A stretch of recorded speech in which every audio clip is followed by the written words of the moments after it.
और मैं जब स्टेटमेंट्स को देख रहा था पूरे मुल्क के अंदर, अब जो माहौल बन रहा है वो कुछ और मांग हो रही है, उस मांग को कितना रिलेवेंट माना जाए, क्या कुछ नहीं माना जाए, एक बड़ा सवाल है। तो मैं जरा फटाफट से अपने पैनल से आपको मिलवाते चलो। मेरे साथ कांग्रेस के state spokesperson Ravinder Sharma ji, आप बहुत बहुत शुक्रिया रविंदर जी ज्वाइन करने के लिए।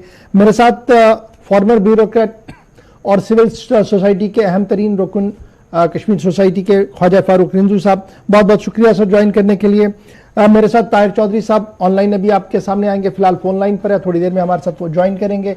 आपका भी डॉक्टर ताहिर चौधरी साहब बहुत बहुत शुक्रिया सर।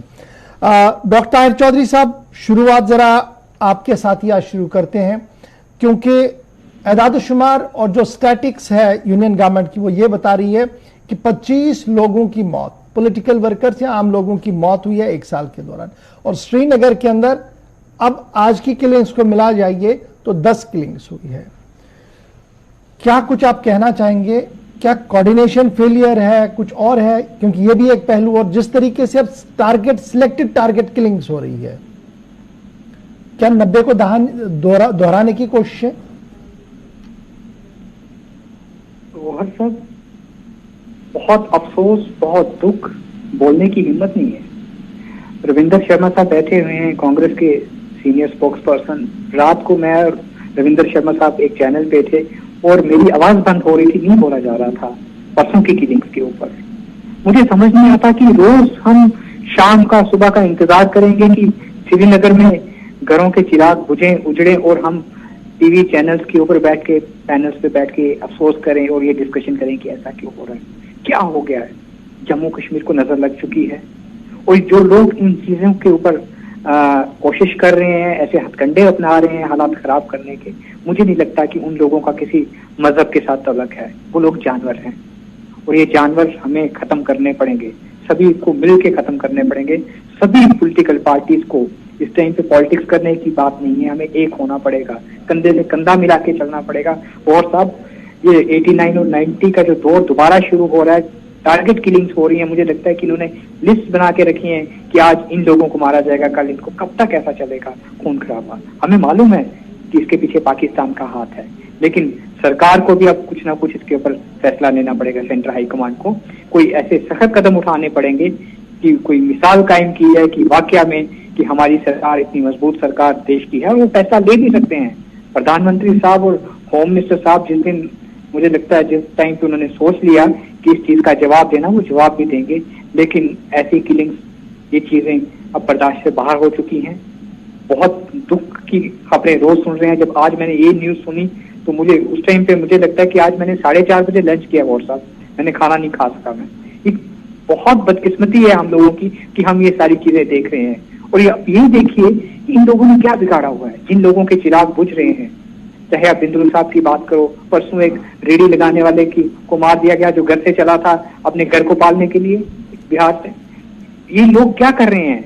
श्रीनगर के लोगों को भी एक होना पड़ेगा, ढूंढना पड़ेगा कि हमारे बीच में ये जो बेड़िए हैं ये कौन है। इन बेड़ियों को हमें ढूंढना पड़ेगा और उसको छुपाना नहीं है, सामने आके बताना है कि ये लोग बेड़िए हैं जो इस चीज में, इस ताक में बैठे हैं कि शिकार हमने करना है। इन लोगों को हमें ओपन करना पड़ेगा। ठीक है डॉक्टर साहब, कोशिश कीजिएगा अगर आप लाइव आ पाए हमारे साथ जल्दी से। मैं शर्मा जी आपके पास आ रहा हूं जी। पॉलिटिक्स को एक तरफ से छोड़ के कैसे देखेंगे आप इस इंसिडेंट को? क्योंकि आज जो मैं बात देख पा रहा हूं, सेंस कर पा रहा हूं श्रीनगर से, कियोस, डर, खौफ हर एक चेहरे पर है। और हर कोई अगर बोल भी नहीं पाता, लेकिन अंदर से उसको यह डर है कि अगर मैंने कुछ कहा तो पता नहीं क्या होगा। तो क्या हम रिवर्स गियर में जा रहे हैं? बिल्कुल, आप दुरुस्त फरमा रहे हैं। पहले तो दिल दहलाने वाली घटना आज भी हुई है, परसों भी हुई है। शब्द नहीं है कि इनको इस तरह से मजम्मत की जाए और बहुत ही दुख है इन परिवारों के साथ हमारी नामुमकिन है। साथ साथ बहुत गंभीर चिंता का विषय है जिस तरह से हम देख रहे हैं कि सिलेक्टिव किलिंग का सिलसिला हमने का नाम नहीं ले रहा, लगातार बढ़ रहा है। ये सिलसिला करीब 2 साल से शुरू हुआ। अक्टूबर, याद है कि 28 अक्टूबर 2019 का 29 अक्टूबर था, और जब 5 वर्कर्स में हमारी, उसके बाद ये सिलसिला लगातार चल रहा है। इस साल पहले दिन ही सतपाल निश्चल की हत्या हुई जो 50 साल के बाद बदल कृष्णा ढाबा वाले हमारे थे। फिर आज देख लीजिए 25 जो है वो शहादतें हो चुकी हैं, उसमें जो मुस्लिम सब हैं और खास करके जो माइनॉरिटी कम्युनिटी है कश्मीर के अंदर जो रहे, जो सेफ महसूस करते थे, जाहिर पर नहीं महसूस करते। आज वापस ले जाने की बात तो दूर रह गई, जो लोग वहां हैं वो इनसिक्योर फील कर रहे हैं। कैसा महसूस करता होगा जो पीएम पैकेज में जो दूसरे मुलाजिम वहां कश्मीर वादी में गए थे, वो सेंस ऑफ इनसिक्योरिटी हर एक शहरी वो किसी भी धर्म से ताल्लुक रखता हो कश्मीर का, आज मुझे लगता है उसको कि वो दिल खोल के कंडेम भी करने में डरता होगा, कई बात करने में डरता होगा, क्योंकि जिस तरह की कलेक्टिव किलिंग का सिलसिला शुरू हुआ है, हर आदमी को सुरक्षित महसूस नहीं कर सकता, तो शक्ति भी नहीं डाल सकती। लेकिन दुख की बात यह है कि दावे तो बहुत किए गए थे, नई बातें कही गई थी, लेकिन कहीं ना कहीं सिक्योरिटी फेलियर या कहीं ना कहीं गिरफ्त में सिचुएशन नहीं है। Situation is very great. अब तो राजनीति की बात नहीं करते, लेकिन कब तक इसको देखते रहेंगे, कब तक जो है इस चीज को बर्दाश्त करते रहेंगे। तमाम कश्मीरियत को भी मैं समझता हूँ कि यह बदनाम करने की साजिश है। चंद लोग वो साजिशी जिनका अपना मंसूबा हो सकता है, मैं कश्मीर की सोसाइटी और बाकी लोगों को दोष नहीं देता, तो दहशत प्रेमी है, उनको भी गोली से हरक कर डालें, लेकिन इस माहौल से वो क्या कंट्रीब्यूट कर सकते हैं और खास करके सिर्फ कंडेमनेशन उसके हिसाब से मौजूदा गवर्नमेंट बढ़ नहीं सकती, क्योंकि टेरिटरी के अंदर लॉ एंड ऑर्डर की पूरी सिचुएशन गृह मंत्रालय के पास है, डायरेक्टली डील कर रहे हैं, फिर ये क्यों नहीं था? और सवाल है जी, ठीक है जी, मैं आऊंगा दोबारा आपके पास। फारूक साहब, आप तो फोरफ्रंट पर रहे जब जब आप गवर्नमेंट में थे एज ए एम्प्लॉय और सीनियर मोस्ट एम्प्लॉय थे, आपने 90s को डील किया, उसके बाद की सूरत हाल को देखा और आज की भी सिचुएशन आपके सामने है। ये जो कश्मीरियत का एक पौधा हमारे पास है, जिसके अंदर एक बाग है, एक बगीचा है, जिसके अंदर तरह तरह के फूल है, और अब चुन चुन कर उन फूलों को काटने की साजिशें हो रही हैं, काटे जा रहे हैं, क्या इंप्रेशन और क्या मैसेज दे रहे हैं? और ये जो वॉइस है, वन वॉइस में बात होनी चाहिए थी सोसाइटी से, वो हो नहीं पा रही है। देखिए मेरे साहब, मैं आपको बताऊं, हम आज नहीं पिछले 30 साल एक अलमिया से गुजर रहे हैं। आहिस्ता आहिस्ता कश्मीर को फ्लाटर किया जा रहा है, जबह किया जा रहा है आहिस्ता आहिस्ता। 1947 से ही ये सिलसिला शुरू हुआ, जब हमारा मोस्ट ट्रेजिक पार्ट था, हमारा कराकोरम, हमारा चहराए अब्राशीम और हमारे गिलगित बल्तिस्तान, वो छोड़ दिया गया। क्यों छोड़ा गया? किसी पॉलिटिशियन के पास जवाब नहीं है क्यों किया गया। हमें डिवाइड किया गया, जानबूझ के डिवाइड। ये एक पार्ट है। 1990 आपके सामने है, गवर साहब सबके सामने है। 1990 का जो एक्सोडस है, कश्मीरी पंटू का मारना, किलिंग, फिर इनको निकालना, फिर इनकी प्रॉपर्टीज पे कब्जा करना, ये फिर सारे कश्मीर को बदनाम कर, उस बेनिफिशियरी तबके को किसी ने सवाल नहीं किया। 1997 में बिल बनाई गई जिसमें इसको लीगलाइज किया गया, जो डिस्ट्रस सेल्स को लीगलाइज किया गया। तो क्या हुआ कि और अभी तक एक कमीशन नहीं कायम किया गया। ये कश्मीरी पंडित कैसे भाग गए, क्यों भाग गए? इसको कौन से मारिकात थे जिसने इनको इस सिचुएशन पे बिठा दिया? We are incomplete.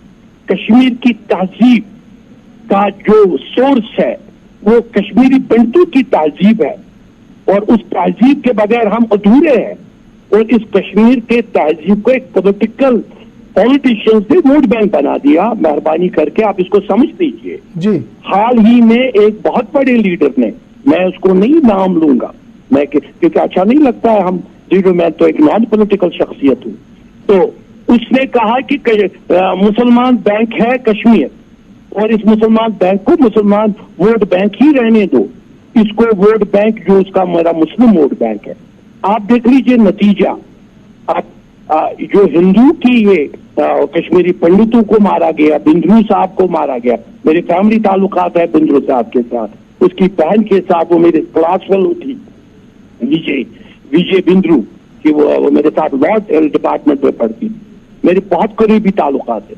लेकिन मुझे ये बताएं कि कश्मीरी पंडितों को आग मारना और सेकंड एक्सोडस की तैयारी अगर कर रहे हैं, ये बिल्कुल, अगर इस वक्त कश्मीर सोसाइटी खामोश रही, अगर किसी ने बात नहीं की, अगर दोबारा उसी तरह जो मेंबर पार्लियामेंट बन गया एक लीडर जिसने अपने अखबार में, जिसको वो पैटर्नाइज कर रहा था, कश्मीरी पंडित 48 घंटे के अंदर अंदर यहां से चले जाएं, अगर दोबारा ऐसे हुआ तो कश्मीरी तमाम बदनाम हो रहे हैं। कश्मीर की मैं आऊंगा दोबारा आपके एक पास। आदमी खा रहा है। ताहिर चौधरी साहब, ताहिर चौधरी, बड़ा इंपॉर्टेंट मामला जो इन्होंने छेड़ा कि देखिए माजी में जो हुआ है और जो अभी हो रहा है और मुस्तकबिल की जो पेशन गोइयां हो रही है, ये बड़ी खतरनाक है।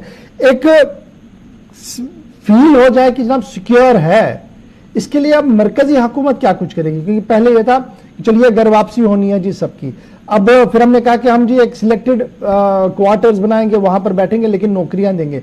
बहरहाल बाहर तो आना है ना, नौकरी करने बाहर जाना ही है 5 किलोमीटर 6 किलोमीटर के दायरे में। अगर वहां पर भी वो सेफ नहीं है तो उस सेफ्टी को इंश्योर करने के लिए अब नेक्स्ट कोर्स ऑफ एक्शन क्या कुछ हो सकता है? देखिए गौर साहब, भारतीय जनता पार्टी का बहुत बड़ी सोच प्रधानमंत्री साहब की थी। देखिए कश्मीर वैली, कश्मीरी पंडित अगर वहां पे नहीं है तो कश्मीर वैली कश्मीर पंडितों के बिना अधूरी है। मैं आपको ये चीज क्लियर कर दूं। और उनको वहां से भगाया गया, निकाला गया, और बहुत सारे ऐसे ऑर्गेनाइजेशंस, बहुत सारे ऐसे लोग थे उस टाइम पे जिन्होंने उस टाइम को अपनी जीत समझा, और ये कैंसर बढ़ता गया बढ़ता गया बढ़ता गया। वो हालात आ गए कि कश्मीरी पंडित पूरे हिंदुस्तान में स्प्रेड हुए। बहुत बुरे हालात में बेचारे वहां से निकले, किन किन हालात में उन्होंने अपना गुजारा किया, कैसे आगे। ये तो माजी सबको पता है ना, लेकिन अब जो इंश्योर हो रहा था सरकार की तरफ तो हो नहीं पा रहा है ना। वहीं पे आ रहा हूँ। माजी का दोहराना इसलिए जरूरी रहता है कि बहुत सारे हमारे यंग जनरेशन है जिनको हालात का मालूम नहीं है। लेकिन आज के टाइम पे सरकार की तरफ से कश्मीरी पंडितों को वापस लेके जाना, उनको सेटल करना, इन चीजों के ऊपर जब काम स्टार्ट हो गए, जॉब्स में उनको जब वहां पे उन्होंने जॉब ज्वाइन किए, बहुत सारे हमारे कश्मीरी पंडित भाई वहां पे जॉब करने लगे। आज के टाइम पे बहुत ऐसा एक मौसम तैयार किया गया सरकार की तरफ से कि कश्मीरी पंडित फैमिलीज बहुत सारियों ने मन बना लिया कि ठीक है श्रीनगर में जाके दोबारा आहिस्ता आहिस्ता सेटल हुआ जाए। जब वो चीजें सामने इंटरनेशनल लोगों के सामने आ गई, उन्होंने दोबारा से टारगेट किलिंग स्टार्ट कर दी, क्योंकि कि इनके दिलो दिमाग में एक खौफ भरा जाए, डर भरा जाए कि अगर इन्होंने एक कदम बढ़ाया है तो 10 कदम पीछे कर लें। बिंद्रू फैमिली जिनको परसों मार दिया गया, वो परिवार जो 35 साल से श्रीनगर में रह रहा था और बड़ी रॉयल फैमिली थी, वो बड़ी एजुकेटेड फैमिली थी। अब क्या है सरकार के सामने? वही तो बड़ा सवाल है ना, क्योंकि आज देखिए एक के बाद दूसरी कम्युनिटी, माइनॉरिटी कम्युनिटी भी खौफजदा है, आज सरदार भी खौफजदा है। सरकार कह रही है कि जब तक एश्योरिटी हमें नहीं मिलेगी जी, हम तो सोचना पड़ेगा कि हमने क्या करना है। बाकी दूसरी बात है कि मेजॉरिटी ऑफ द कम्युनिटी को अब खुल के सामने आने पड़ेगा माइनॉरिटी को प्रोटेक्ट करने के लिए, और मैं देख रहा हूं कि कई लोगों के स्टेटमेंट्स भी आना शुरू हो गए हैं। लेकिन बड़ा सवाल यह है कि सरकार माहौल पैदा करने में क्या जम्मू कश्मीर में नाकाम हो रही है? बड़ा सवाल तो यह है। देखिए मैं आपको बात बताऊं, कहीं ना कहीं एडमिनिस्ट्रेशन का फेलियर हो रहा है। हमारी पुलिस फोर्स कहीं ना कहीं, जो हमारी एजेंसीज हैं, काम प्रॉपर ढंग से नहीं कर पा रही।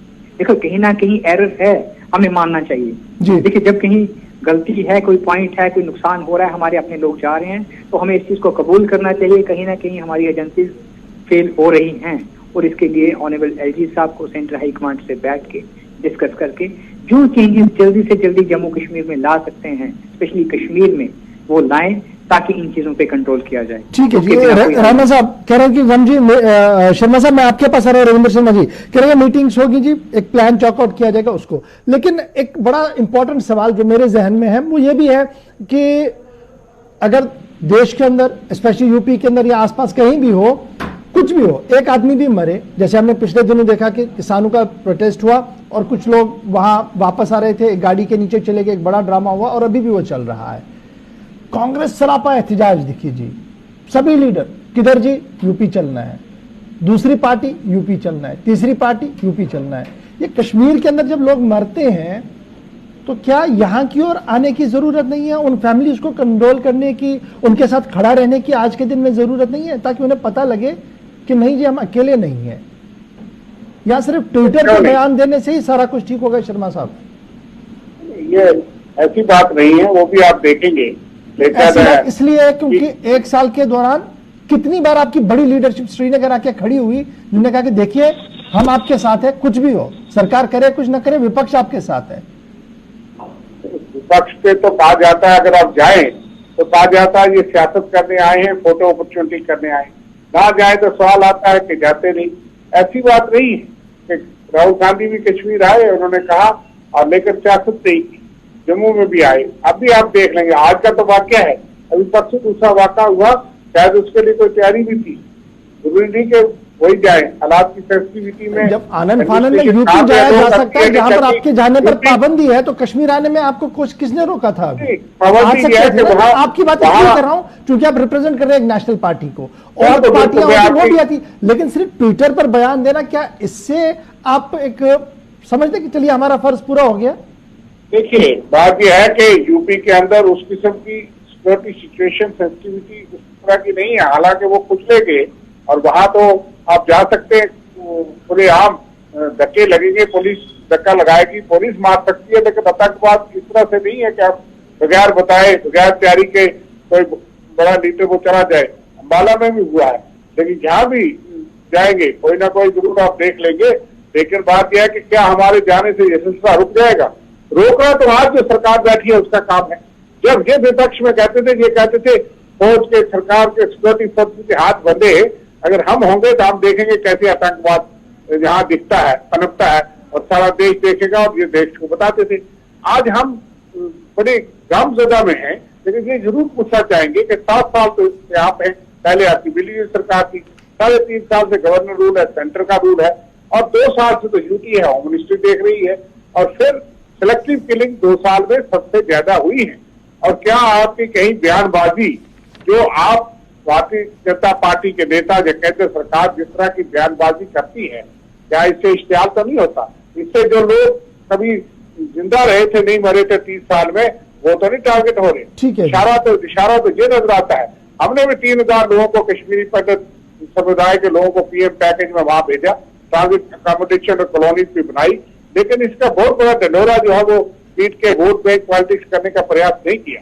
ठीक है जी, मैं आऊंगा दोबारा आपको। फारूक साहब, जो आप कह रहे थे ना कि कश्मीर को शायद वोट बैंक पॉलिटिक्स और सियासत के लिए देखा जा रहा है, कहीं ना कहीं शर्मा साहब भी दबे अल्फाज में वही बात बता रहे थे। हम जब भेज रहे थे जनाब, कोई ठीक था, लोग जा रहे थे, लेकिन जब आप ज्यादा इसको हाइप देंगे तो सिचुएशन इस तरीके की हो सकती है। लेकिन आज के दिन जब मैं आपसे बात करूं, तकरीबन आधे दर्जन से ज्यादा ऐसी ऑर्गेनाइजेशंस के नाम मेरे सामने आ रहे हैं जिन्होंने कैटेगोरिकली इस पूरे इंसिडेंट को, जो पिछले 3 दिन के दौरान हुए हैं, इनको रिजेक्ट किया और कहा कि जनाब ये जो भी लोग हैं ये कश्मीर काज के खिलाफ, यानी कश्मीरियत के खिलाफ वाले लोग हैं। लेकिन आपकी बात को जरा मैं कंटिन्यू करना चाहता हूं, अब इसको कैसे हैंडल किया जाए? क्या दवा है हमारे हाथ में? ये माइनॉरिटी, कम से कम ये जो मौलिक छोटी सी माइनॉरिटी बची है, इसे लगे कि भैया हम सेफ हैं, सेफ हैंड्स में है, तो बड़े भाई की हैसियत से कितनी जिम्मेदारी मुस्लिम सोसाइटी पर है, स्पेशली श्रीनगर के अंदर?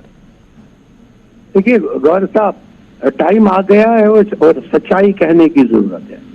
जो यहाँ पे 90 के बाद एक रेडिकल आइडियोलॉजी जन्म ले चुकी है, उस रेडिकल आइडियोलॉजी ने बाज़ाब्ता ये हरास करके रखा है। Radical ideology from all side, radical ideology मुसलमानों में हो या रेडिकल आइडियोलॉजी हिंदू में हो जी, ये रेडिकल आइडियोलॉजी बिल्कुल गलत है। मेरे ख्याल में अगर गांधी जी के हाथ में 1947 में पावर आया होता, उसने सारे इंडिया को सूफी रिपब्लिक करार दिया होता। बिकॉज जो कश्मीर की है, तो हम 700 साल मुसलमान और कश्मीरी पंडित एक साथ रहे हैं, 700 ईयर, और 700 ईयर्स जो यहाँ की रिलीजियस आइडियोलॉजी थी, वो एक डिफरेंट सूफी हनफी आइडियोलॉजी चल रही थी। और ये जो अचानक ऐसे 72 एक्सट्रीमिस्ट मुस्लिम आइडियोलॉजीज आ गई, या हिंदू में वो अभी कुछ ऐसी एक्सट्रीमिस्ट लोग आने लगे जो नफरती बातें करने लगे। मेरे ख्याल में मेजॉरिटी ऑफ द पीपल अगर इस ह्यूमैनिटी को बचाना चाहते हैं, सिर्फ वो मोहब्बत की आइडियोलॉजी पे जोर दे। मेरे ख्याल में जो आपका वक्फ बोर्ड है जो आपकी एजुकेशन सिस्टम है इसको आर्मी, पुलिस एंड सिविल इंतजामिया मिलजुल कर संभाले। जब ये मिलजुल कर संभालेंगे, क्योंकि इंतजामिया में भी पिछले 70 साल में वो रेडिकल आइडियोलॉजी पेनिट्रेट कर चुकी है, जो नहीं चाहती है कि यहाँ पे मोहब्बत की आइडियोलॉजी दोबारा जन्म ले ले। तो मेरे ख्याल में वोट बैंक वालों का काम ये है कि मुझे अगर रेडिकल आइडियोलॉजी वाला ही वोट देता है दे दो, मैं उसको गले से लगाता हूं, लेकिन पहले वो फिल्टर करें, पहले वो जहनों को फिल्टर करें कि इसके जहन किस आइडियोलॉजी की तरफ जा रहा है। अगर आपका जहन तालिबानी आइडियोलॉजी जा रहा है तो आपको थोड़ा सा रोकें कि भाई कश्मीर का मिजाज उससे मोटा नहीं है। चलिए, मैं जरा एक लास्ट कमेंट ले लूं आपके पास। डॉक्टर साहब, बड़ा इंपॉर्टेंट है, मेरे सामने एक सीनियर लीडर का ट्वीट है और उनका मानना है कि देखिए ये जो कुछ भी हो रहा है ये तो एक बीजेपी के लिए दूध देने वाली गाय है जम्मू कश्मीर, इसलिए ऐसे हालात पैदा किए जा रहे हैं। महबूबा मुफ्ती का ट्वीट आया, आपका फटाफट से इस पर रिएक्शन। देखिए गौहर साहब, इस टाइम पे महबूबा मुफ्ती का इस तरह का ट्वीट आना बहुत एक छोटी सोच है। एक पार्टी की प्रेसिडेंट हैं, वो बीजेपी की जम्मू कश्मीर की फॉर्मर सीएम रही हैं और उनके सोच से उनकी आगे की सोच की बात जाहिर होती है। बहुत दुख हो रहा है उनके इस ट्वीट को देखते हुए। जहां तक जम्मू कश्मीर के हालात की जब बात आती है तो पूरा देश दुखी होता है। जम्मू कश्मीर में जब किसी को शहीद किया जाता है तो देश की 135 करोड़ जो देश की जनता है वो दुखी होती है।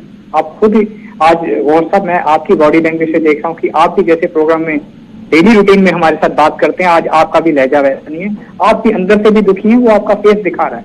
और वो सेम कंडीशन मेरी भी है, रविंदर शर्मा साहब की भी है और हमारे जो बहुत सीनियर एक ब्यूरोक्रेट जम्मू के फॉर्मर बैठे हुए हैं उनके चेहरे पे भी चीज नजर आ रही है। इस टाइम पे इस तरह की घटिया सोच नहीं हमें दिखानी चाहिए। इस टाइम पे चाहे किसी भी पॉलिटिकल पार्टी के लोग हों, पॉलिटिक्स को साइड पे रखें, हमें आगे का सोचना है और कैसे अपने लोगों को बचाना है। इन हालात में हमें उस कदम की तरफ बढ़ना है और हमें सेंट्रल हाई कमांड के पास भी अगर एक साथ जाना पड़े तो हम उनके साथ कदम से कदम मिला के साथ चलने के लिए तैयार हैं। इस टाइम पे ये घटिया राजनीति छोड़ देनी चाहिए। बहुत शुक्रिया जी आपका, शर्मा साहब आपका भी, उनका फारूक साहब आपका भी और ताज चौधरी साहब आपका भी। चूंकि मामला मेरे यहाँ वाइंड अप करना पड़ेगा, वक्त की कमी है मेरे को, लेकिन बड़ा सवाल यह है कि आखिर कब तक, क्योंकि अगर इस सवाल का जवाब हमने आज नहीं ढूंढा तो आने वाले दिनों के लिए हमें बहुत मुश्किलों का सामना करना पड़ेगा।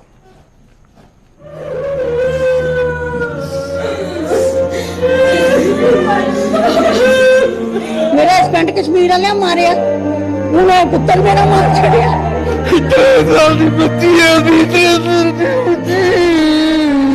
आज 10 दिन तो हर दिन 2 या 3 हिंदू तो मारी उड़ दिन टारगेट करिए। इतना जज्बा, इतना दिल बड़ा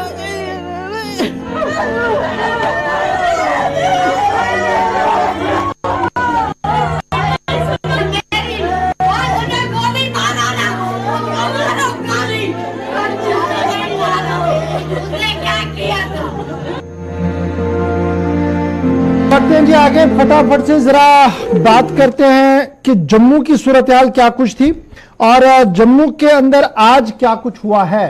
क्योंकि जब मास्टर जी की मौत यहां श्रीनगर के अंदर हुई तो जम्मू के अंदर भी उनके घर में मातम था। जरा तस्वीरें देखिएगा।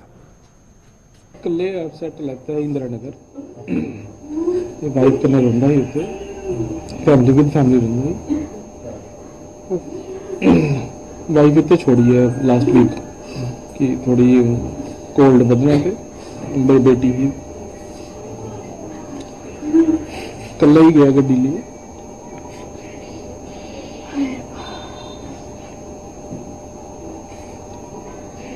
पहले 2 दिन पहले 3 बंदे मारे, फिर आज 2 और हो गए। हाँ, उससे दिन राती ने फोन किया, वो डॉक्टर बिंद्रू की केमिस्ट्री की नजर हो गई, फोन गोल पे कोई चाट आला अग सेफ है। 4 बंदे देख रहे थे कश्मीर ची, मेरा हस्बैंड कश्मीर वाले मारे, उन्हें पुत्र मेरा मार छड़िया। की करिए, सन तो रोना भी भुल गए। घर बजे मिनट बाद प्राप्तियां साडियां सांभ लियां, हुण सानू मारना शुरू हो गए। की करना, इन्हां नूं अग लानी है सब प्राप्ति ते कश्मीर साडा 6 पुत्र चली गए, असां की करना कुछ। मैं था ही उसकी बड़ी, हमारा सारा परिवार इस जगह रहता था। माइग्रेशन है, दीपक जी की शादी हुई थी? हाँ शादी हुई है, और बहू हमारी मैके में है, बच्ची है 2 साल की उसकी। क्या उनको जानकारी है इस बारे में? नहीं, हमें क्या कोई जानकारी नहीं।